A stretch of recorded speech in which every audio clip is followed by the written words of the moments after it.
Okay, hello there. Welcome to my channel once again. Thank you so much for joining in for today's lesson. This is Wisdom, and today we are taking a lesson on the behavioral theories or perspectives in understanding human personality. So in understanding human personality and our behavior, we want to look at the behavioral theories or perspectives in psychology. In our recent lesson on Weisborn psych, we considered the trait theories, and we considered a number of those theories and how they help us to understand personality.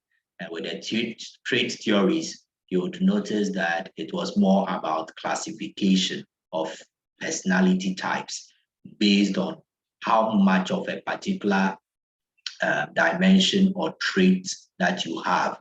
So if you have more of, for instance, the traits related to extraversion, then you will be an extravert or an extrovert.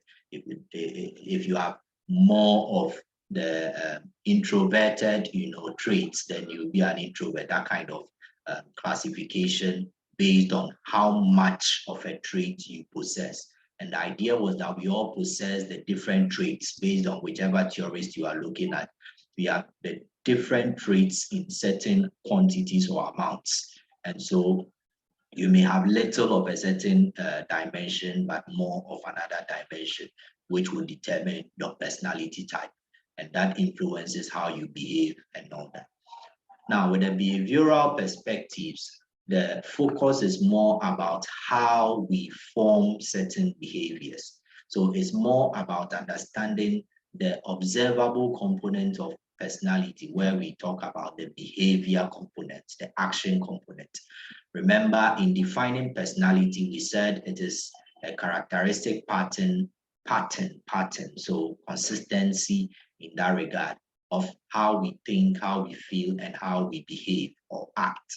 So in the behavioral school of thought, if we want to understand personality, we should focus on the observable components of personality. We cannot understand personality using mental processes, using nature as the reason for how or why somebody behaves in this way or is this particular orientation in terms of personality. So the behavioral perspective, as the name would suggest, is focused on observable behavior. And the works of behaviorism as a school of thought in psychology developed from the experimental works of three key people: a Russian physiologist called Ivan Pavlov, American psychologist called J.B. Watson, and then an American psychologist called B.F. Skinner. These three people set the tone in terms of research and bringing out the school of behaviorism, although particularly it is J.B. Watson that is credited with being the founding father of behaviorism. So we'll look at these three people and how they help us to understand behavior and personality through their individual works. And we'll connect the dots here and there. This lesson will not be so detailed in terms of looking at their theories, because we just want to understand how behaviorists view personality and personality formation.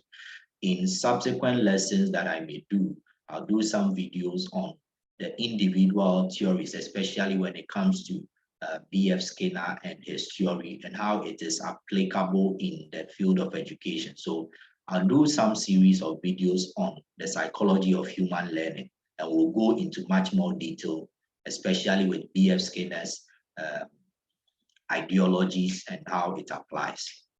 Okay. Now, so in brief terms, when the behaviorist is looking at a person in terms of their personality and how they have formed habits or behaviors, they believe that that is influenced by the individual's interactions with their environment. So there are two dimensions when it comes to understanding human behavior. There's the nature dimension and the nurture dimension. And so there's the nature-nurture debate. There are some people that believe that our human behavior, our personality is generally informed by nature. So you find those people that believe in inherited genetic factors, biological factors, the structure of the brain and neurological issues and how they influence behavior.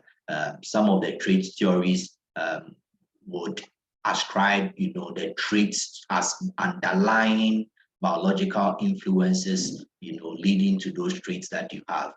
So there's the nature proponents, and then there's the nurture proponents, N-U-R-T-U-R-E, and nurture referring to the environment. So these proponents believe that human behavior is influenced or shaped by the environment. So those on the extreme end of nurture are talking about the environment being the influencer of human behavior. And those on the nature component are talking about biological factors, genetic factors being the influences of human behavior. There are some people that are in between that think that both are responsible for shaping our human behavior and personality. The behaviorists are on the nature dimension, and they are extreme on that end. Although you find modern behaviorists allowing for some room when it comes to the mental processes and issues of biological factors and all that.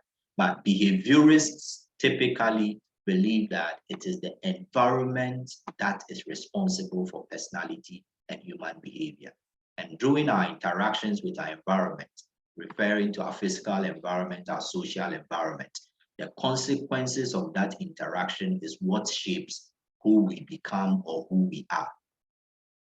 And they look at personality as observable behavior, which I have mentioned earlier. And that observable behavior, which we can measure, is why they think that going by their approach is more scientific and empirical, because you can measure observable behavior. Things that can be seen and described would help us to predict behavior and also control behavior.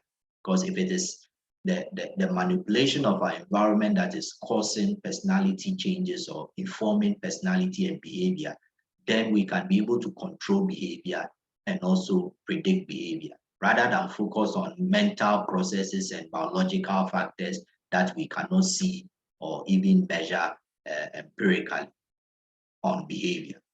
So they focus on observable behavior, and they believe that that personality is formed by learning through a process that is called conditioning or environmental conditioning. So conditioning is the process of learning a particular way of responding. And they believe that that is how behavior is shaped or personality is shaped.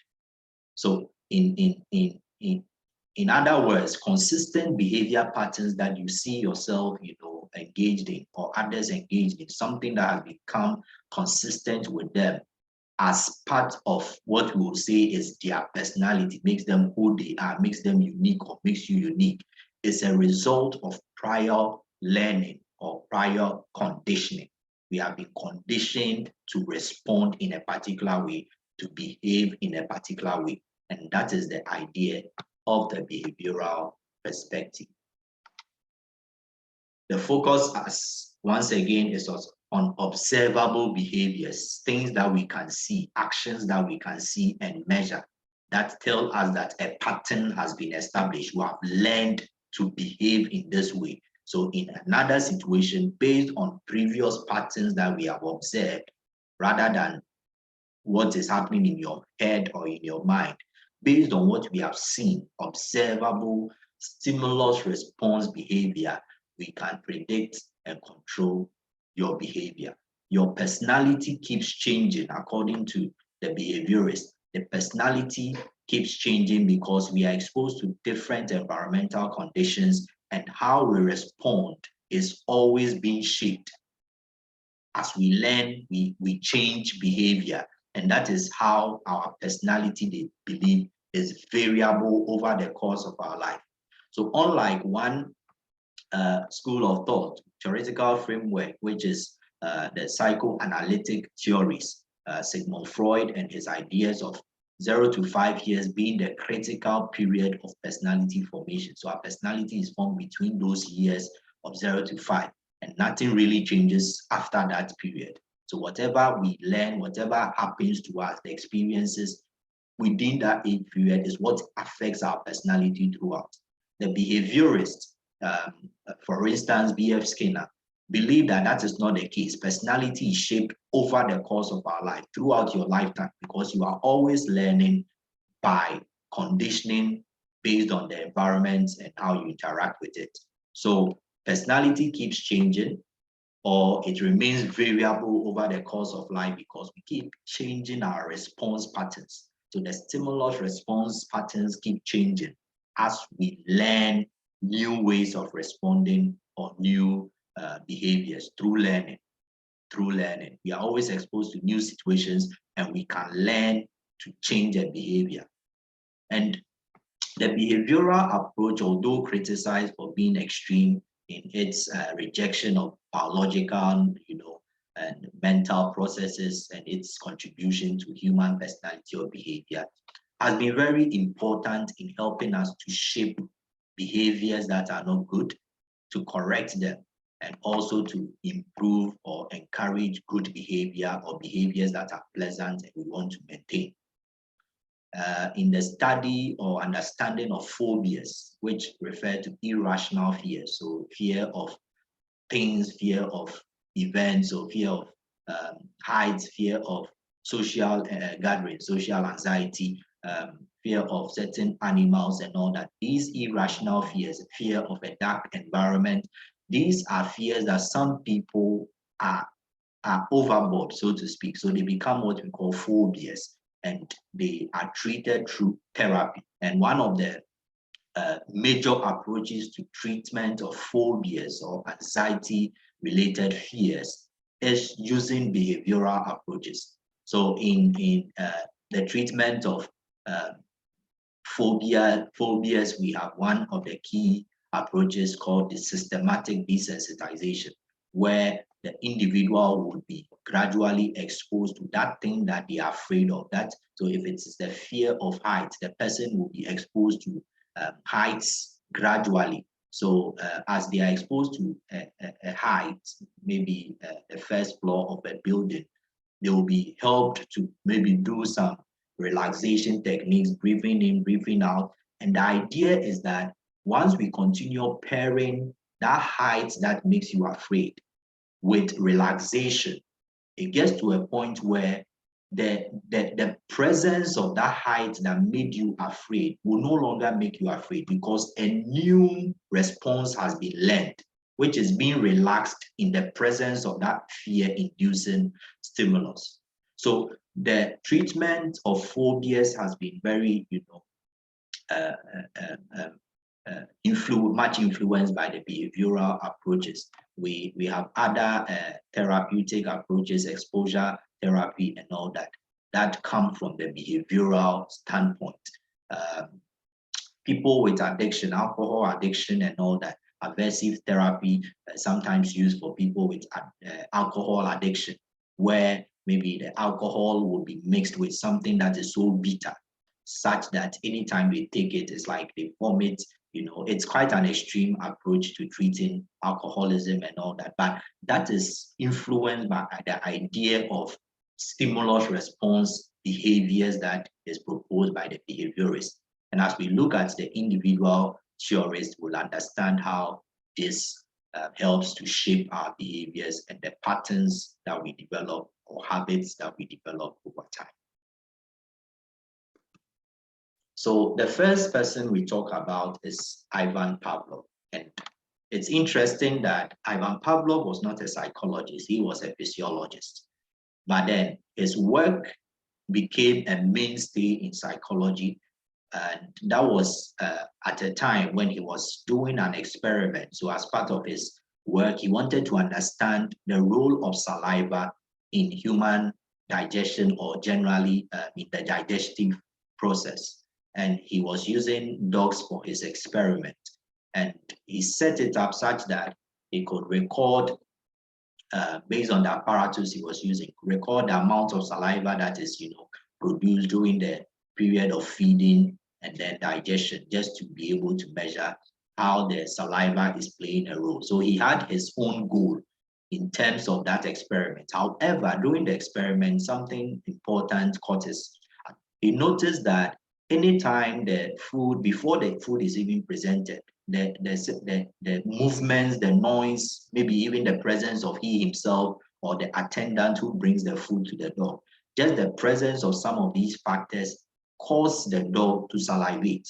And I'm sure this is something that you would be able to relate with, where if you have a pet, over time, just the fact that you are coming out, maybe you are holding a particular bowl, the dog begins to, or the cat, begins to jump around and tongue out because they are expecting that you give them food based on certain activities that have become associated with the presentation of food to them. So that caught his attention. And although it may have been trivial to some people, he felt that it's something that should be investigated. And so he abandoned his initial experimental objective of digestive system or processes and the role of saliva to look at how that behavior was formed, that behavior of salivating even without the presence of food. Just factors associated with the food were causing the dog to salivate, respond naturally as though food was present. So he came up with the classical conditioning theory based on his findings. And after continuous pairing of what is called the neutral stimulus, so there are some key terms in the classical conditioning. The first one is what we call, so let me see if I can highlight that. Sorry.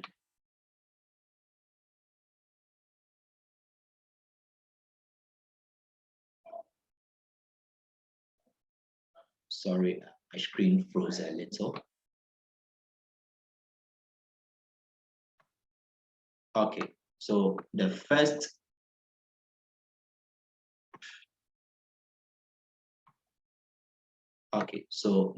we talk about is unconditioned stimulus.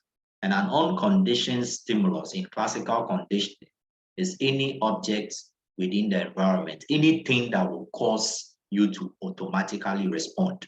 So an unconditioned stimulus in the case of Pavlov's experiment is the food. So the food is unconditioned. It is not a stimulus that has been associated with anything. By itself, it will cause the dog to salivate. So it is not conditioned. It's an unconditioned stimulus. And the unconditioned stimulus leads to a certain response that is automatic. And that response, which is automatic, reflexive, involuntary, so to speak, is called the so we have the UCS, unconditioned stimulus, leading to an unconditioned response of salivation. Then the second we talk about is a neutral stimulus. A neutral stimulus, neutral means it is not causing any change or it's not affecting anything.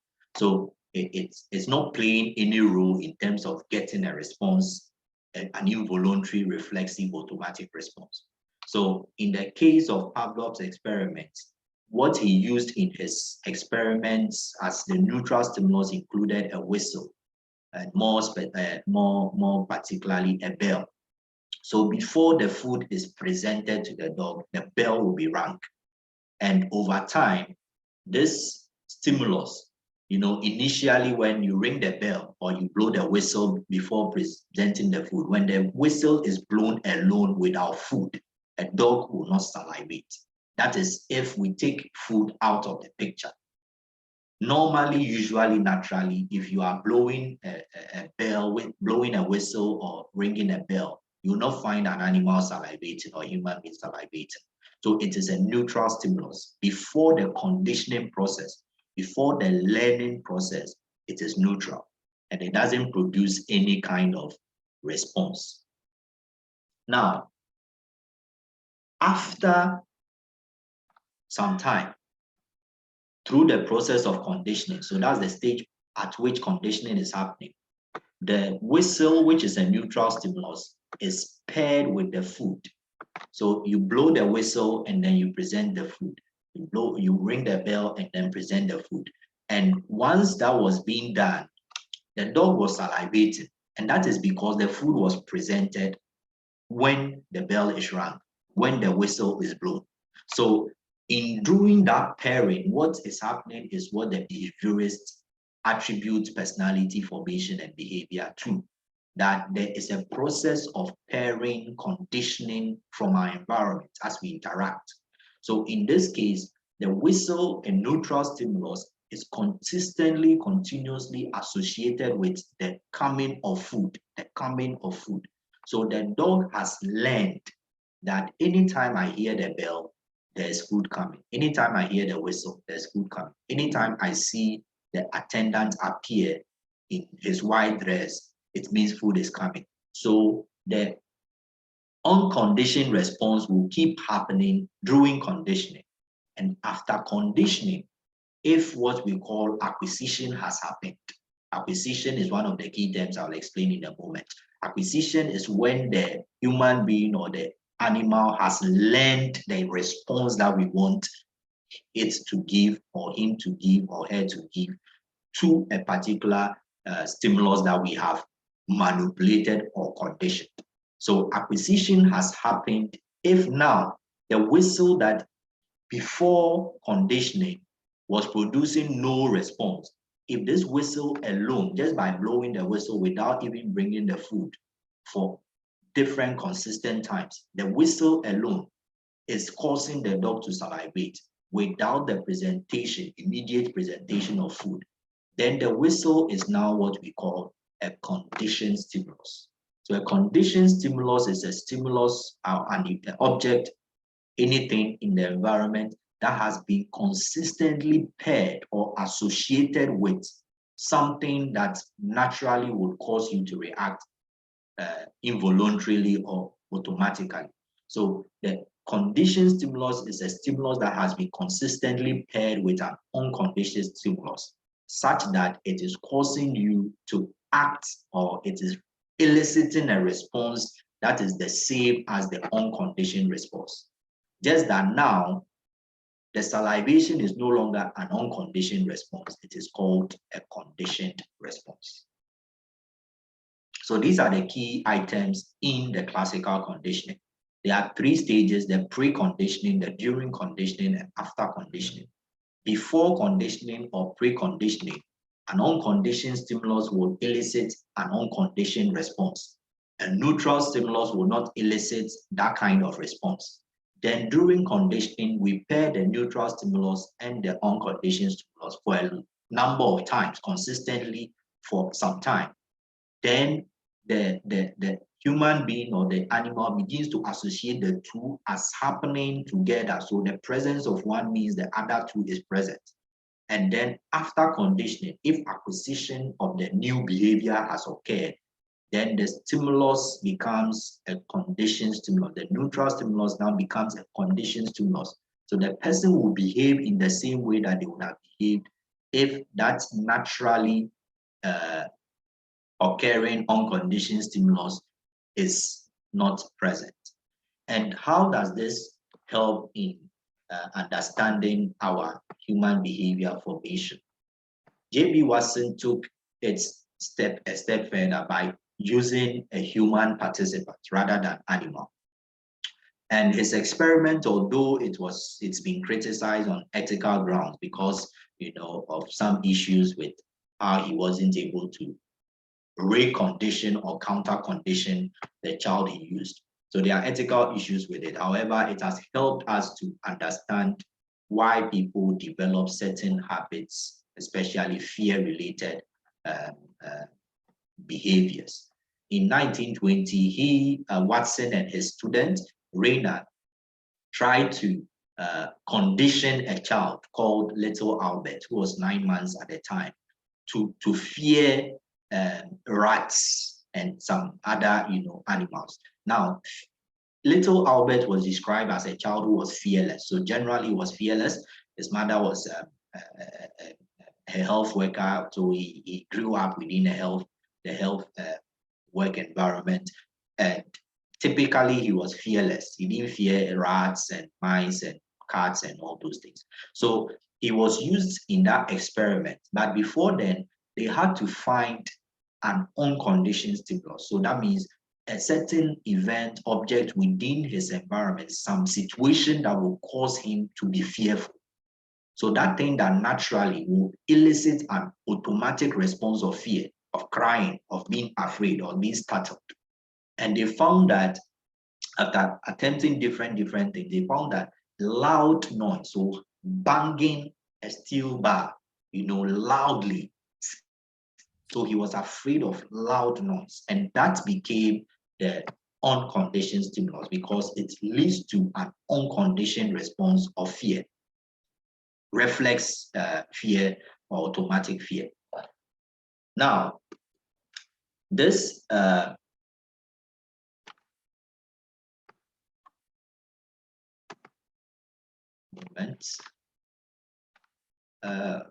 okay, so we see this in this diagram from simplepsychology.org. So before conditioning, little Albert is not afraid of a rat or white rat. He would actually play with the rat. And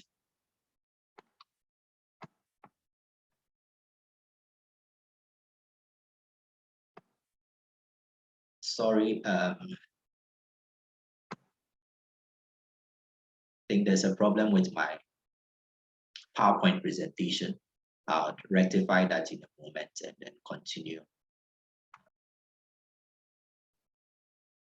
Okay, thank you. So the neutral stimulus in this case is the white rat, which little Albert is not afraid of, and there's the unconditioned stimulus, which is the loud hitting sound of the steel bar.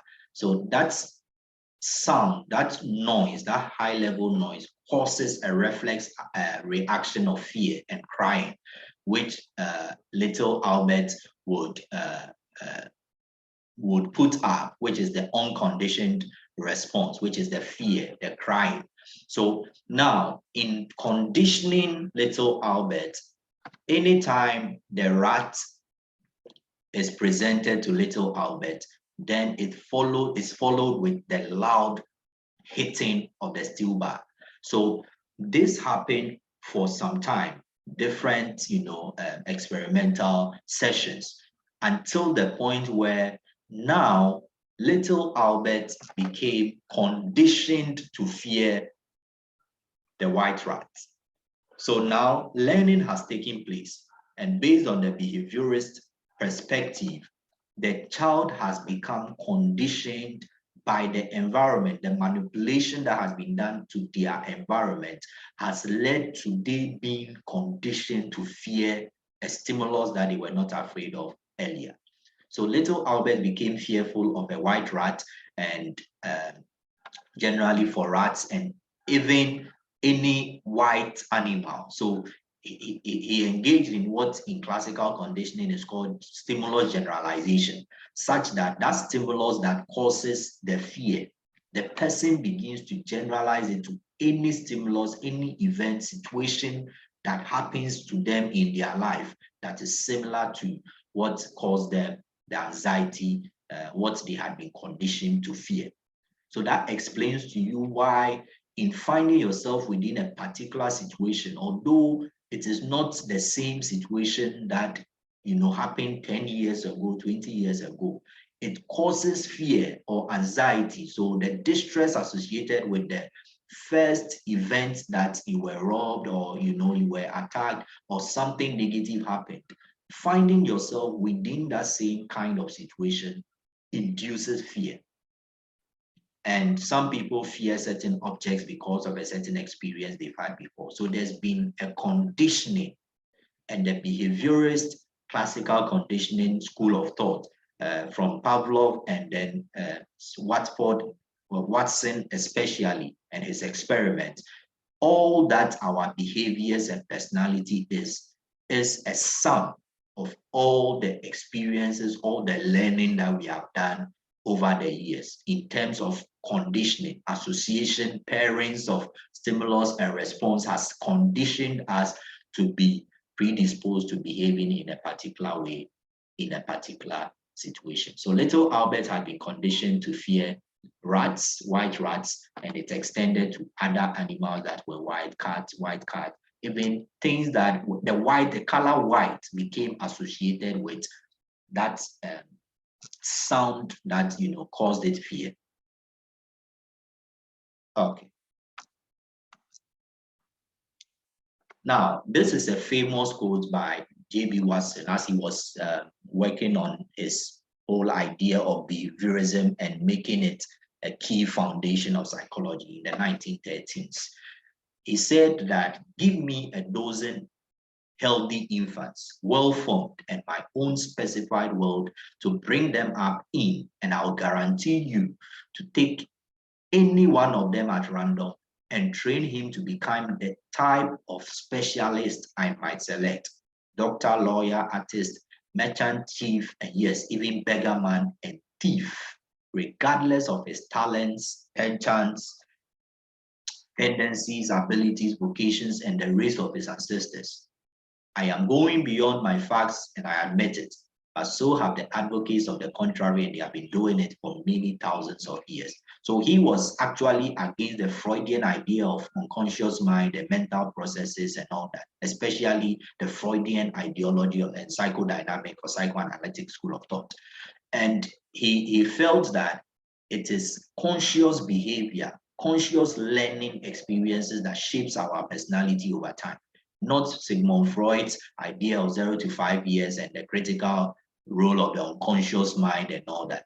He was a radical behaviorist, ignoring any kind of mental processes or natural biological influences on personality, and believing that everything we are, who you are, is informed by all the sum of all your learning experiences over time. And that happens through conditioning, learning to behave in a particular way. And he's saying that if you give me a dozen healthy children, as he did with little Albert, he believed that, and other experiments that he did, both with animals and human beings, he believed that I can determine what any of them will become based on what I want them to become. So a doctor, I will train this person, condition their environment, expose them to different conditions of life, manipulate their environment and how they interact with their environment, create a situation for them, create an environment for them such that they will grow to become what I want them to become. So if I want the child to become a thief, I can condition the environment such that they will become a thief. And that is his idea and explanation of how people form personalities and patterns of behavior that are consistent. The behavioral perspective, all about conditioning and learning, external environment influencing who you are and who you become, rather than biological factors and mental processes. These are some key terms in classical conditioning. We have acquisition, when that behavior, that response, the new response, which is the conditioned response, has been learned. So acquisition has occurred when little Albert now fears the white rat. Acquisition has occurred when the dog is now salivating to only the bell being sounded without any food appearing afterwards. Stimulus generalization is when little Albert is even afraid of white cats and animals that are white, and even the white objects. He has generalized the color white to anything that is white. So that induced fear in him, especially with animals that are white, that he either didn't fear. The dogs, generalize. So whether it is a whistle or a bell, anything that is a sound would elicit the salivation, because they have begun to generalize the fact that a sound will mean that food will be approaching. Any attendant that comes that is dressed in white, because the attendant who brings the food is always in white, there will be generalization. that anyone that appears to our room with, who is wearing white will mean that food will follow. So that's how stimulus generalization happens. And in terms of people's behavior, so in terms of addictions, for instance, and fear-related behaviors, once the person has experienced a certain situation that they became fearful of, or it was a pleasant situation, whatever it is, they pair that situation to whoever caused them the pain, or whatever object caused them the pain or the fear. So in subsequent times, any situation, any human being, any person, anything that resembles what caused the pain or what caused the joy would begin to elicit that kind of response that they showed during the period of conditioning. Extinction occurs if after some time, so in the case of Pavlov's experiment, if after some time, anytime the bell is rung or the whistle is blown, food does not come. So over time, that salivating behavior began to vanish, it decreased. That is extinction. If after some time, the presence of the neutral stimulus, which has now become a conditioned stimulus, does not indicate that food will come, that means the unconditioned stimulus does not follow after the conditioned stimulus is presented, the behavior that has been learned would over time be diminished. However, sometimes that diminishing behavior can come back. The person will become afraid again. So it happens to me sometimes. I have a fear of heights, and through some of these conditioning processes and therapy approaches, behaviorist approaches, systematic desensitization and all that, that's not the focus of our lesson, so we'll not go into those. I have become, better in terms of how I handle my fear of heights, anxieties. But once in a while, as I'm climbing a building or going up the staircase or using an elevator, I begin to feel that sensation that I'm falling down, that kind of anxiety that comes with heights. So that is called spontaneous recovery. So that behavior that over time is being extinguished, probably because we have been able to manipulate the conditions to change the person's behavior, that behavior comes back again, the fear comes back again. So the dog over time, will begin to salivate when it hears the bell or the whistle being blown. That's spontaneous recovery. And when it comes to people's addictions, so if you have a behavioral addiction or a certain drink that you have become addicted to, gaming and all that, over time you realize that maybe you are stopping, and then all of a sudden you go back to drinking again or something. That is a kind of spontaneous recovery. In therapy, we will say that there's been a relapse. So that's spontaneous recovery, a reoccurrence of a learned response after some time of extinction. And then stimulus discrimination is when after some time we are able to differentiate that, okay, although the situation may be similar. So in the case of little Albert, if little Albert was able to undergo the deconditioning, unfortunately he couldn't do that because the mother withdrew him from the experiment. So Watson and Rayner couldn't or counter condition him. But over time, if the proper things were done, you will be able to discriminate between a white rat and a white cat. So that ability to differentiate between what will cause fear and what shouldn't, and be able to also tell that the sound or the loud noise from the banging of the steel bar with a hammer is not actually something that is being done by the rat. That kind of learning would be discrimination, stimulus discrimination, so that we can be able to learn to differentiate between situations and not become, responsive to them, conditioned to respond to them through classical conditioning. Now, the second dimension of the behaviorism is the operant conditioning. So aside the classical conditioning, which sets the tone, the operant conditioning movement came in from a man called B.F. Skinner. And B.F. Skinner borrowed from the ideas of J.B. Watson, and he agreed with how, certain addictions are formed through environmental conditionings. However, he believed that the classical conditioning is quite simplistic, just talking about, reflexive or automatic response to a certain stimulus that it was initially neutral, and then over time, that pairing begins to shape our personality or behavior. He felt that that was too simplistic.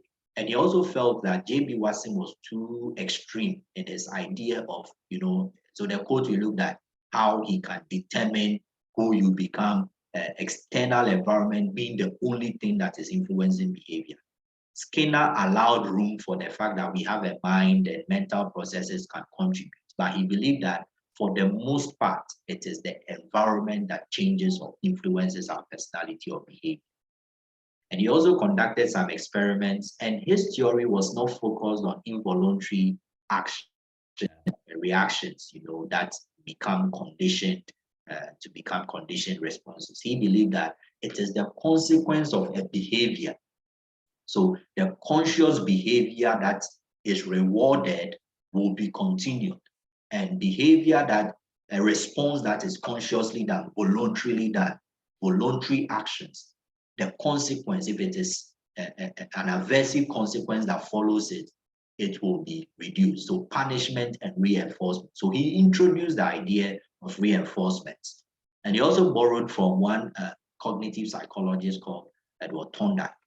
Maybe in a lesson, I'll talk about him because his principles, laws of effect, laws of readiness, laws of primacy and co are very important in education and the psychology of learning.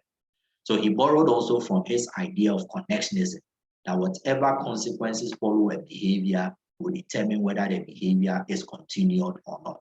So patterns are established because the behavior continues to be rewarded. And he used what has become known as the Skinner box for his experiment. And the Skinner box has a number of things. So you have a speaker, you have this lights, what signals the light has come on and off and all that. Then there's a lever that can be pressed. So he used rats for his experiment and sometimes pigeons. So in his rat experiment, which he used to demonstrate how reinforced behaviors become a pattern. So habits begin to form due to reinforcements. These reinforcements can be internal reinforcements where you feel satisfied with what you have done. So alcoholics, when they take the drink or when you take cocaine, now you feel good about it. Those kinds of rewards and other external rewards. So being given a token, being given money, those kinds of rewards. How they establish patterns of behavior that become consistent with us and our personality. So in this Skinner box, with one of the experiments, there's this dispenser here that contains food pellets, and it is connected to the lever. Now, the Skinner box also has an electric grid here, which can be turned on to shock the rat.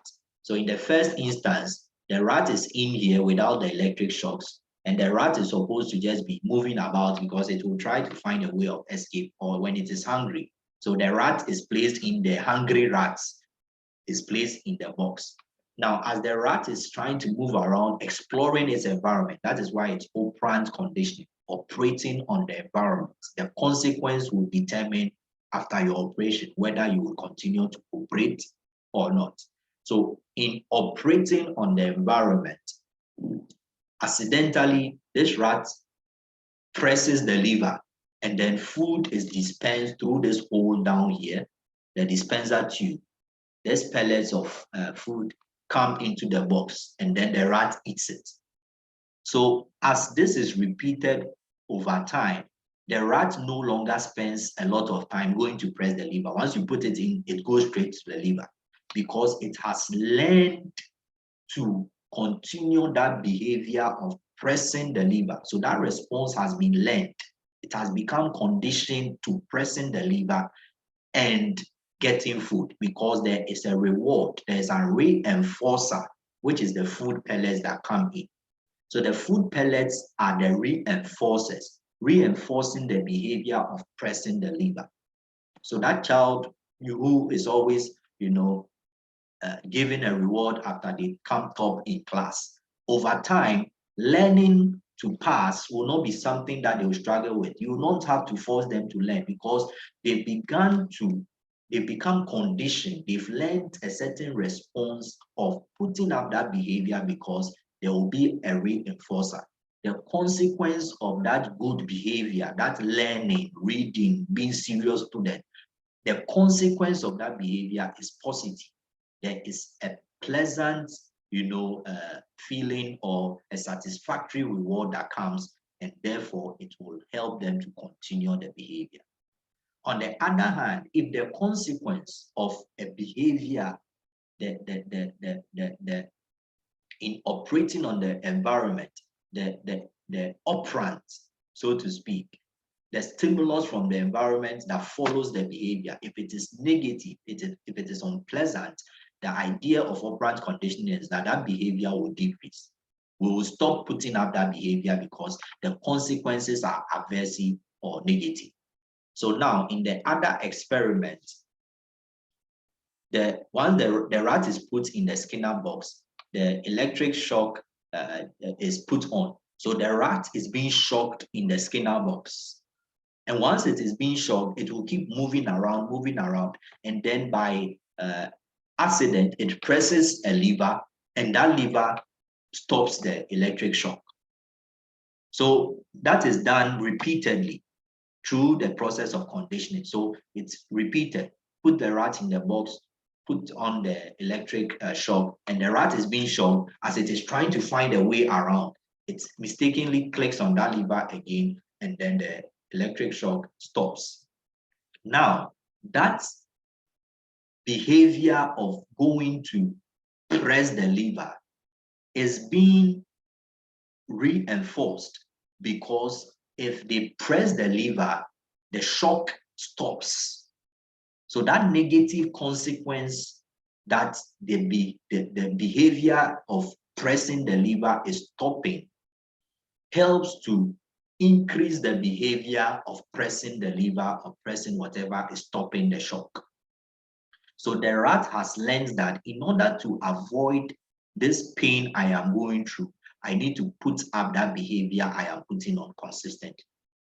So in operant conditioning, we have two kinds of operants or stimulus that determines whether the behavior will continue or not.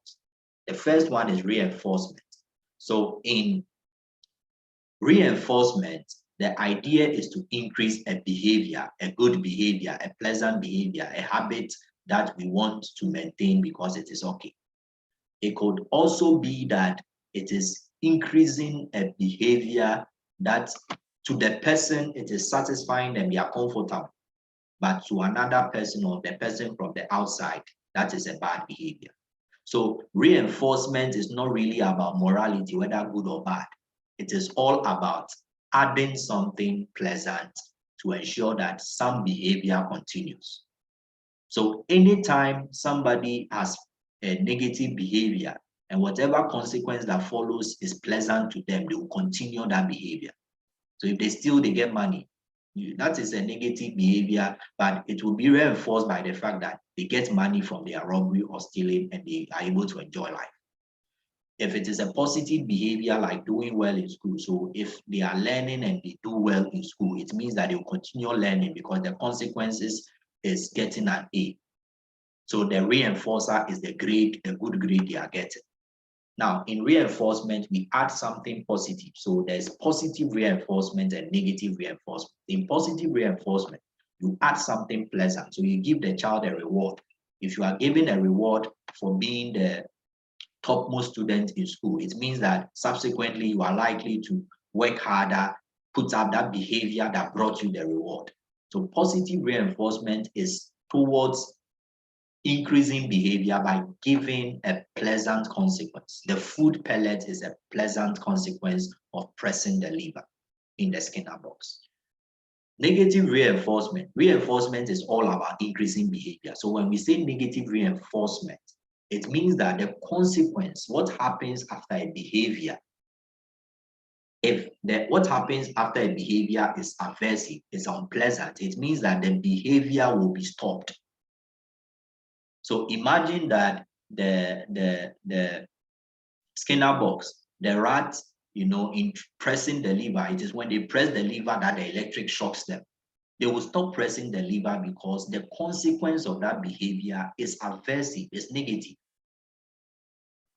So now, in order to increase a particular behavior, if we take away that negative consequence of putting up that behavior, will increase another kind of behavior. It's usually difficult to differentiate negative reinforcement from punishment, but as much as possible, I'll try to explain that. And later, if I do a more detailed video on operant conditioning and human learning, maybe we'll get it better. But in this case, let's assume that the rats, with the behavior we want to increase in the rat, is the pressing of the lever. Now, anytime they press the lever, it shocks them. So if we want to improve or increase the behavior of pressing the lever, it will mean that we have to take away the electric shock. So the electric shock generator, wherever it is, we have to put it off. So once we put it off, the rat will continue to press the lever because the consequence of their behavior is no longer aversive. So we remove something in order to ensure that a certain behavior is increased. So let's assume you are a student. Now, anytime you go to school early, for instance, maybe you are very hungry because you went to school early. So although coming to school early is a good behavior, the fact that you are always hungry when you arrive in school early, you wake up very early at dawn, you are not able to take breakfast, and then you go to school, you go and do your sweeping and all that. That behavior is good behavior. We want to increase that behavior, want it to continue. So now what we can do is to remove that hunger. That is a consequence of going to school early. Now, if the child is given the opportunity to be able to eat maybe before class starts, it means that that aversive stimulus, which is hunger, has been taken away. And once it is taken away, we reinforce the behavior of coming to school early. If, for instance, when a child comes home, they don't do the house chores. They don't like working in the house. Now, we want to reinforce the behavior of doing house chores, sweeping and all that. That's the behavior we want to focus on. So in reinforcement, we are focusing on the good behavior we want to increase. So now what we can do is that anytime the child does their house chores, maybe within the week, a certain activity that they don't like engaging in, maybe going to the farm, we'll say that you don't go to the farm. Or maybe we'll say that we'll share you share your meal with them. So what you are trying to do is that any negative consequence that they experience after doing their house chores, you want to take it away. So that now, anytime they do the house chores, the negative consequence of feeling angry and all that has been taken away. Maybe let's explain punishment, and that could help. In punishment, we want to decrease a behavior. The focus is decreasing a behavior that we don't like. So in positive punishment, yes, positive in this class of operant conditioning and psychology means adding something. Negative means removing something. So in positive punishment, you add something aversive, an aversive consequence or stimulus, so that the behavior you don't want to stop. So now we want to decrease the rat's pressing of the lever. So anytime the rat presses the lever, we shock it. That shock is an aversive stimulus. So it will stop or decrease the lever pressing behavior of the rat. If we take it to human beings, Anytime the student comes to school late, we cane the student. We punish the student by letting them go and work on the what's the name? The rubbish site or something. So we add something that is negative, something that is aversive, something that is unpleasant to ensure that the behavior we want to change, is decreased or diminished or stopped. In negative punishment, we remove something that is pleasant. So that's the reverse of negative reinforcement. In negative reinforcement, you are taking away something that is unpleasant, something that is aversive, something that is painful, so that the behavior you want to encourage will continue. In negative punishment, you remove something that is pleasant, something that the person likes. So that leads to another kind of principle that we call the Primark principle in learning. I would explain that in a different video on the operant conditioning and human learning. So if we are able to take something that this child likes, so the child likes playing games when they come back to school, from school. So that is something pleasant, something they like. So you look at something that the person likes, and then you take it away from them. And so if we want you to stop, playing around, when you come back home and not doing house chores and all that. We want to stop that behavior of not doing house chores, that behavior of playing around and all that, and not doing your homework. We want to stop that kind of negative behavior. So what we do, we tell you that now your phone has been seized, you have been grounded, grounded, meaning that you can't go out to play. So things that are pleasant, things that the person likes, you take it away so that the bad behavior they are putting up, they'll stop it in order to get back the pleasant thing they wanted. And all these ideas of reinforcement and punishment have been very helpful in how we are able to change our bad behaviors and encourage good behaviors. So the difference between classical conditioning and operant conditioning. In classical conditioning, we associate an involuntary response, an unconditioned response to an unconditioned stimulus, gets to a point where after pairing the unconditioned stimulus with a neutral stimulus, now this involuntary response begins to come out when this neutral stimulus is present. So there's become an association between an involuntary response with any kind of stimulus that we have in our environment. We are fearful, notwithstanding what kind of stimulus is causing the fear. So long as it is similar to what has happened before, we become fearful. The body responds, naturally with fear. Biological proponents would say that it is because of the neurotransmitters in the brain, and during stress situations, neurotransmitters like epinephrine and norepinephrine are released, and all that. That is why you feel jittery and all that. But the behaviorists will say that that explanation is not really helpful. We cannot see what is happening. We cannot see neurotransmitters and things that are, causing changes. We can only see things that we can observe and establish that patterns have developed through association, and people have learned to respond with fear when they find themselves in a situation that seems stressful. Then operant conditioning is about conscious or voluntary. So voluntary, not reflex actions, not involuntary actions or responses.